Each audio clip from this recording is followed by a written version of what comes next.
Film dibuka dengan memperlihatkan seorang korban dari pembunuhan berantai. Korban ini rupanya adalah yang ketiga kalinya, dan operasi yang dilakukan si pelaku ternyata serupa dengan korban-korban sebelumnya, yang mana si pelaku tidak meninggalkan jejak serpihan apapun.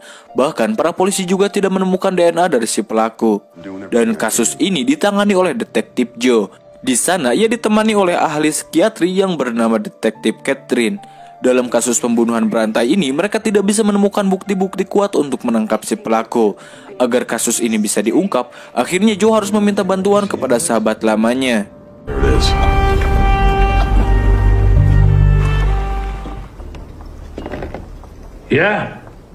Dan inilah dia Dr. John in the house. Dia bernama Dr. John Clancy. Ia sendiri merupakan dokter cenayang yang mampu melihat masa depan dan masa lalu.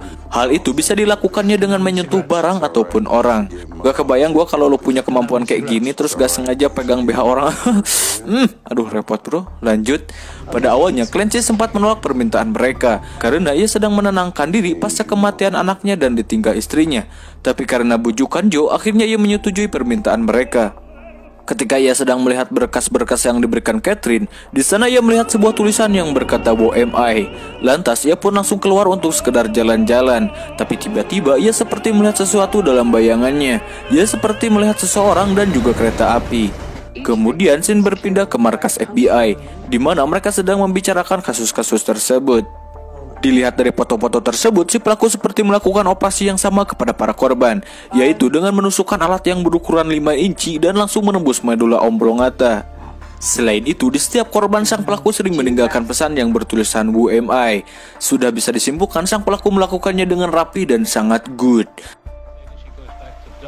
Setelah beberapa hari kemudian, mereka berdua sempat nongkrong dulu di warung Mang Ihin cabang negara Peru. Saat itu juga, Joe tidak sengaja menyentuh badan Clancy. Dan di sana, Clancy seperti melihat sesuatu yang sudah terjadi kepada Joe. Namun Clancy tidak membicarakan itu kepada Joe.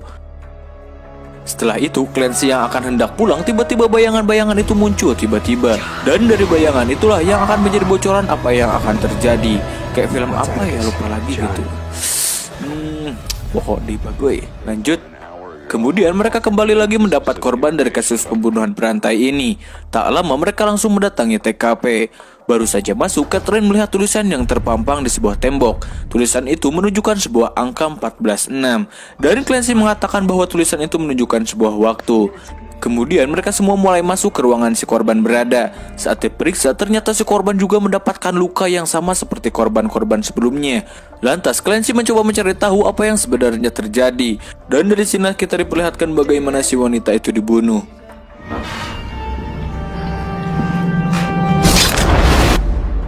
Tapi sayangnya Clancy tidak mengetahui siapa pelakunya. Kemudian ia menyuruh semua orang agar tidak menyentuh air yang ada di ruangan ini. Tak lama para pasukan yang lain mendapati kabar tersangka kuat dalam kasus pembunuhan wanita ini. Tidak lama pria itu pun diinterogasi oleh mereka. Para FBI memberitahu dia bahwa pacarnya telah dibunuh. Oleh karena itu ia tidak menyangka akan ada orang yang akan membunuhnya. Tapi sebelumnya ia menyangka bahwa istrinya bunuh diri. Lantas FBI pun menanyakan mengapa ia bisa beranggapan wanita itu akan bunuh diri. Ia menjelaskan bahwa dirinya telah menuliskan sebuah pesan yang ditujukan untuk dirinya. Pesan tersebut berisi sebuah pernyataan bahwa dia akan meninggalkan si wanita itu.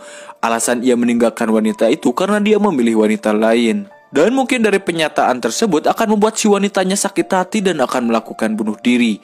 Tapi saat Clancy memegang ballpoint milik si pria tersebut, Clancy langsung bisa mengetahui yang sebenarnya terjadi. Merasa orang itu berbohong, akhirnya Clancy sendirilah yang menginterogasi orang tersebut. Dan di sini Clancy berkata bahwa orang itu meninggalkan pacarnya demi seorang pria. Bagoy ngadu pedang anjir. Hal itu dikarenakan si pria itu telah tertular HIV dari istrinya. Itulah mengapa ia meninggalkannya. Dan dari sinilah mengapa Clancy menyuruh agar tidak menyentuh air di ruangan tadi. Kemudian Clancy meminta berkas-berkas semua korban. Setelah ia membacanya, Clancy memberitahu Joe bahwa korban-korban tersebut mengidap penyakit berbahaya. Tapi teori ini dibantah oleh Joe karena ia tidak menemukan diagnosa penyakit dalam tubuh korban kedua. Dan korban kedua dinyatakan sehat walafiat. Lantas Clancy pun berniat untuk mendatangi kediaman kedua orang tua korban kedua. Tapi di sini Clancy hanya diantar bersama Catherine karena Joe akan ada pertemuan dengan seorang direktur. Kedatangan mereka hanya ingin memverifikasi bahwa anak mereka mengidap penyakit, dan mungkin mereka meminta persetujuan untuk otopsi pada mayat anaknya. Tapi hal itu dibantah oleh sang ibu korban, karena si ibu beranggapan bahwa anaknya tidak memiliki riwayat medis. Sedikit info, jadi kedua orang tersebut sangat yakin kepada nasib Tuhan, sehingga mereka tidak percaya akan hal-hal tentang berbau medis. Oleh karena itulah ia menganggap bahwa anaknya mati karena sudah menjadi takdirnya. Tapi bagusnya mereka dapat dibujuk oleh Clancy. Clancy mengatakan riwayat yang terjadi kepada anaknya, dan ia berkata bahwa dirinya tidak akan menggunakan obat untuk mengubah rencana Tuhan. Dirinya hanya ingin tahu mengapa anak itu bisa dibunuh, dan dari obat-obatan dapat membantu Clancy menemukan itu. Dan kemudian hal itu mampu menjadi petunjuk untuk menangkap orang yang membunuh anak tersebut. Akhirnya mereka pun mendapat izin untuk mengotopsi mayat anaknya. Setelah mereka membongkar otak, Clancy menyuruh mereka untuk memeriksa pada area lobus cerebellum. Dan benar saja ternyata mereka menemukan tumor kecil yang tumbuh pada area tersebut. Hal ini menjadi penguat bahwa anak tersebut memiliki penyakit yang berbahaya. Akhirnya mereka dapat mengetahui bahwa semua korban-korban tersebut memiliki penyakit yang berbahaya. Akan tetapi mereka tidak tahu alasan si pelaku mengapa ia membunuh para korban yang memiliki penyakit. Setelah mengetahui ada tumor di kepala sang mayat anak, tiba-tiba Clancy menyatakan ia berhenti untuk melanjutkan investigasi tersebut. Sepertinya ia sudah mengetahui akan ada hal buruk yang akan terjadi. John berusaha mengejar Clancy dan menanyakan mengapa ia ingin berhenti. Tapi ternyata Clancy berkata bahwa mereka telah masuk ke dalam perangkap si pelaku. Lantas Catherine langsung mendatangi Clancy yang tengah diam di ruangan. Catherine menanyakan mengapa ia berhenti dalam mendalami kasus pembunuhan berantai ini. Dan dari sinilah ia mengatakan sebenarnya. Clancy berkata bahwa sang pelaku adalah orang yang memiliki kemampuan sama dengan dirinya, yaitu bisa melihat masa depan dan masa lalu. Dan ternyata si pelaku telah mengetahui mereka. Semua hal itu bisa dibuktikan ketika mereka masuk ke dalam TKP sebelumnya, yang mana terdapat tulisan 416. Tulisan tersebut ditulis oleh si pelaku sebagai pembuktian bahwa mereka akan tiba di sana jam 4:16. Si pelaku adalah orang yang brilian yang membunuh dengan kebaikan. Tapi fakta tersebut dibantah oleh Catherine. Ia berkata bahwa ini adalah pembunuhan. Kemudian Clancy menyuruh Catherine untuk pulang. Just go home, Kathy. Tidak lama setelah itu mereka kembali mendapati kabar bahwa ada korban lagi. Setelah melakukan olah TKP, Catherine menyuruh pasukan FBI untuk mencari gaun bagian bawahnya. Mungkin dari hal tersebut bisa menunjukkan pelaku berada. Akan tetapi pembunuhan yang ini tidak membuktikan hal yang kuat terkait si pelaku sebelumnya. Saat di dalam mobil, Clancy seperti didatangi oleh bayangan yang akan terjadi.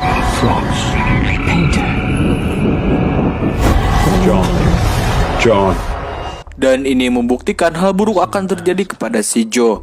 Kemudian para FBI menemukan sampel di mana bunga itu berasal, yakni bunga yang terdapat dalam bak korban ketiga. Dari hal inilah mungkin saja mereka dapat menemukan petunjuk untuk menemukan siapa pelakunya. Setelah mereka sampai, tidak lama mereka menemukan ranting bunga yang seperti sudah dipotong. Setelah Clancy menyentuhnya, ia kemudian menemukan satu barang yang sebelumnya Catherine perintah, yaitu gaun bagian bawah.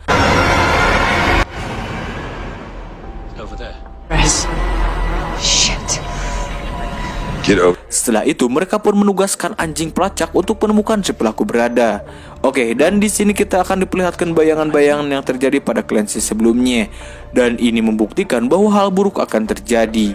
Tapi di sini Clancy merasakan seakan-akan mereka seperti dibawa ke dalam perangkap. Dan disinilah hal buruk itu terjadi, yang mana detektif Joe ditembak oleh orang tersebut. Your studio is safe. Step outside. County! How's it look? Orang tersebut berhasil melarikan diri, tapi Catherine dan Clancy mencoba mengejarnya. Saat di perjalanan, Clancy memberitahu Catherine kemana si pelaku pergi, dan memakai mobil apa dan plat nomor berapa. Take a left. But he went straight. Take a left. Singkat cerita, saat pengejaran, tiba-tiba si pelaku menabrak sebuah mobil besar dan mobil mereka juga harus ikut tertabrak. You okay? Saat Clancy keluar mobil, tiba-tiba ia ditembak oleh sang pelaku. Akan tetapi itu hanya bayangan yang akan terjadi. Saat itu juga ia berusaha keluar mobil, tapi di sana juga terdapat si pelaku yang akan membunuhnya. Tapi tiba-tiba si pelaku ditembak oleh Catherine. Namun ternyata bahwa dia bukanlah pelaku yang sebenarnya. Hal ini hanya mengantarkan bagaimana Joe dapat dibunuh oleh si pelaku sebelumnya. Oke, jadi saya jelaskan dulu. Jadi, si pelaku yang diselidiki sebelumnya sempat berkata kepada Clancy bahwa si pelaku akan membunuh Joe. Hal itulah mengapa Clancy berkata akan ada hal yang buruk terjadi pada Joe. Oke, jadi si pria ini memang membunuh wanita yang tadi dicarikan gaun. Cuman ini adalah pengumpamaan atau suatu jebakan di mana Joe akan dibunuh oleh si pelaku. Dan ini membuktikan bahwa si pelaku sebenarnya bisa membunuh tanpa harus menyentuh. Dan disinilah mengapa si pelaku membunuh si Joe. Ternyata Joe tengah mengidap penyakit berbahaya, yaitu kanker stadium 4. Hal ini menguatkan fakta bahwa si pelaku akan membunuh orang-orang yang tengah mengidap penyakit parah. Dan di sini juga Clancy sudah mengetahui bahwa Joe tengah mengidap penyakit kanker. Hal itu dilihatnya ketika Joe tidak sengaja menyentuh Clancy di scene awal tadi. Dan Joe pun meninggal. Saat di upacara pemakaman, Clancy memeluk anak Joe untuk menenangkannya. Dan di sana ia mengetahui masa depan dari anaknya si Joe. Singkat cerita, Clancy pun sedang berada di bar. Di saat ia sedang melihat kertas yang jatuh, tiba-tiba di sana sudah ada seorang pria yang tidak dikenalnya. Orang itu berkata bahwa dirinya sudah lama ingin bertemu dengan Clancy. Dan ternyata dialah orang yang mereka cari-cari. Orang ini bernama Charlie. Di sana Charlie menjelaskan tujuan ia membunuh para korbannya. Ternyata Charlie ingin melepas rasa sakit yang dialami para korban. Dan ia juga berkata bahwa orang-orang yang telah dibunuhnya seakan-akan mengatakan rasa terima kasih kepadanya karena ia telah menghilangkan rasa sakit tersebut. Dan alasan ia membunuh Joe karena Joe akan mengalami rasa sakit di 73 hari mendatang. Oleh karena itu ia tidak ingin Joe merasa kesakitan dengan penyakitnya tersebut. Dan dari kematian Joe, kemungkinan anaknya akan masuk universitas dan menjadi orang sukses. Disinilah mengapa Clancy melihat masa depan anak dari si Joe. Kemudian Charlie pun pergi. Scene kemudian berpindah pada Catherine di mana ia mendapati kabar bahwa si pelaku adalah Charlie yang tadi. Dan setelah diberi berkas, ternyata Charlie sudah membunuh 7 orang selama 10 tahun. Sementara Clancy seperti sedang dibayang-bayangi sesuatu. Sementara di tempat lain kita diperlihatkan seorang pria. Di sana ia membuka botol soda. Dan ternyata hal itu sama dengan bayangan yang dirasa Clancy. Di saat itu juga tiba-tiba datang Charlie sudah ada di sana. Charlie berencana akan membunuh orang tersebut. Akan tetapi Clancy juga ada di sana. Hingga akhirnya ia pun saling menodongkan pistol. Dan orang itu pun keheranan mengapa Clancy dan Carly bisa berada di sini. Clancy mengatakan bahwa Charlie tidak punya hak untuk mengambil waktu seseorang karena nasib seseorang bisa saja berubah pada hari endingnya. Charlie berkata bahwa orang itu di masa mendatang akan menghadapi penyakit neurofibromatosis. Oleh karena itulah dirinya ingin membunuh orang tersebut. Kemudian Charlie keluar dari ruangan tersebut dan dia membawa Clancy ke suatu tempat. Sementara pihak FBI mengetahui keadaan Charlie, mereka pun bersiap-siap akan meringkus si Charlie. Ternyata mereka semua dibawa Charlie menuju stasiun kereta. Dan dari sinilah bayangan-bayangan dari Clancy akan terjadi. Kemudian mereka berdua menaiki kereta. Di sana Charlie langsung menembakkan senjata. Tujuannya supaya kereta tersebut kosong. Sebelumnya Charlie juga sudah mengetahui bahwa dirinya akan ditembak oleh Clancy.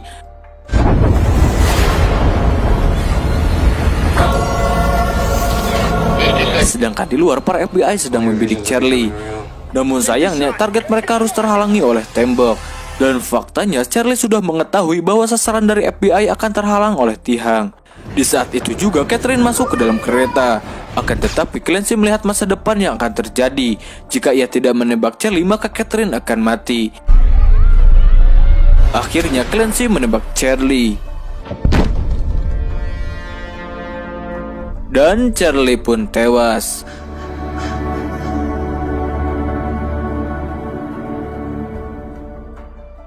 Di akhir film, Catherine mengucapkan terima kasih atas bantuan dari Clancy. Kemudian Clancy bertemu kembali dengan istrinya. Dan istrinya pun kembali ke pelukannya. Dan film ini pun udahan bor.